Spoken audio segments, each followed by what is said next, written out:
اور آج بھی میرے بھائیوں میں انتہائی درد کے ساتھ آپ حضرات کے خدمت بیان کرتا ہوں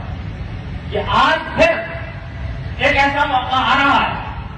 کہ جس میں ہمارے معاشرے کے درمیان نفرتیں پھیلائی جا رہی ہیں، اشتہار انگیزیاں کی جا رہی ہیں،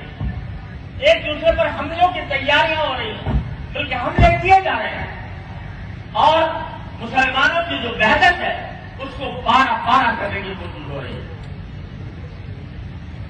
دنیا میں سیاسی اختلافات کہاں نہیں ہوتے؟ سیاسی اختلافات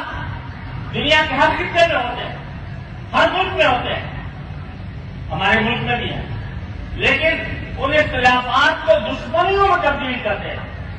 عداوت میں تبدیل کر دینا، ایک دوسرے کے خون کا پیاسا ہو جانا۔ یاد رکھو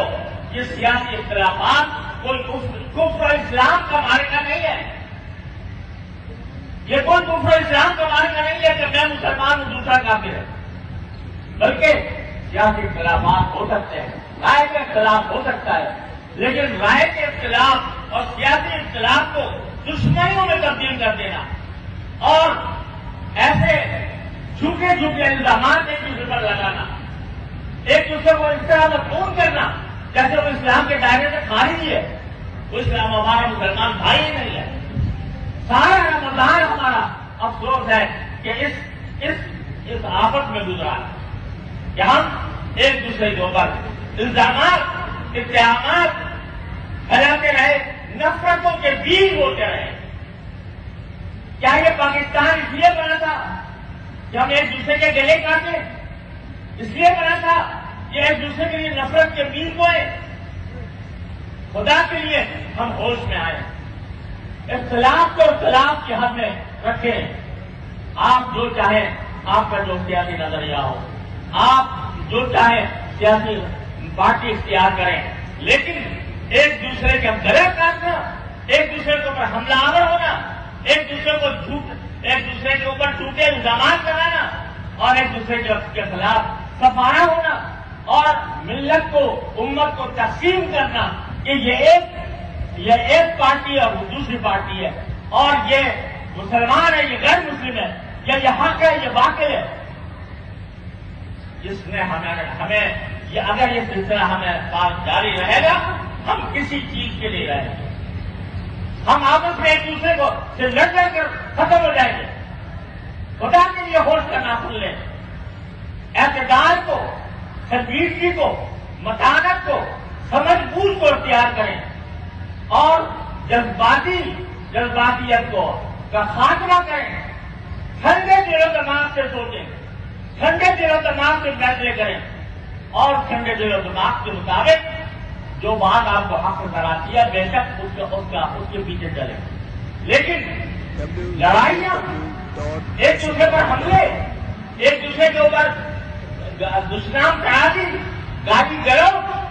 یہ نہ کسی مسلمان کا سیوا ہوتا ہے نہ کسی شریف انسان کا سیوا ہوتا ہے۔ آج گالی گلوچ ہمارے معاشرے کا ایک درجہ امتیاز بن گیا کہ کون کس کو کتنی بڑی گالی دیتا ہے، کون کس کو کس طریقے سے دشمن ترازی کرتا ہے، اس کی بنا پر وہ مقبول ہو رہا ہے، اس کی بنا پر وہ آگے بڑھ رہا ہے۔ اگر ہم نے اپنا یہ رویہ نہ بدلا تو پھر یاد رکھو کہ جس طرح اللہ تبارک و تعالیٰ کی رحمت سے ہمیں پاکستان عطا فرمایا، خطرہ ہے کہ کہیں ہم سے یہ رحمت چھین کر لیں۔ آدھا کچھ ہم گنوا جیسے اسی جذباتیت کی وجہ سے، اسی گالی گلوچ کی وجہ سے، اسی ناسمجھی کی وجہ سے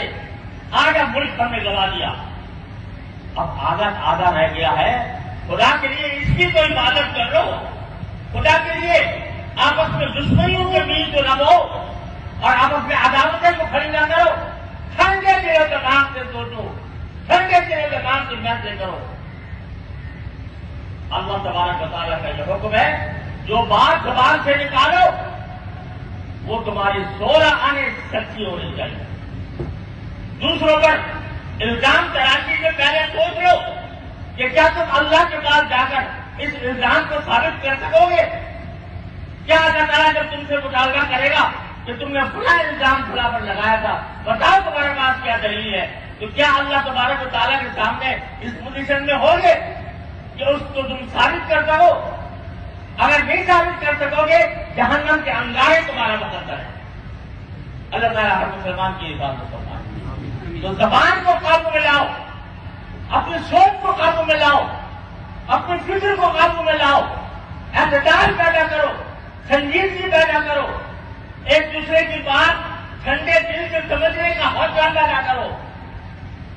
یہ ہے راستہ پلٹنے کا، اور اگر اس کے خلاف کسی راستے پر چلیں گے تو یہ ہمارے لیے یاد رکھو ملکی اعتبار سے، اجتماعی اعتبار سے ہلاکت کا، تباہی کا، بربادی کا۔ آج اس عجیب اجتماع میں ایک بہت ہی عاجز مخلوق آپ کے سامنے ہاتھ جوڑ کر التجا کرتا ہوں کہ خدا کے لیے ان نفرتوں کے بیجوں کو ختم کرو، اشتہار کیرتیاں دفن کرو، اللہ تعالیٰ سے رجوع کرو، اللہ تعالیٰ سے مانگو کہ اللہ ہمیں اپنے اس ملک کو محفوظ رکھنے کے لیے جو طریقہ ہمیں اختیار کرنا چاہیے، اے اللہ اپنے فضل و کرم سے ہمیں اس کی توفیق عطا فرما، اور جو راستے تباہی کی طرف جا رہے ہیں، بربادی کی طرف جا رہے ہیں، اے اللہ ہمیں ان سے محفوظ فرما۔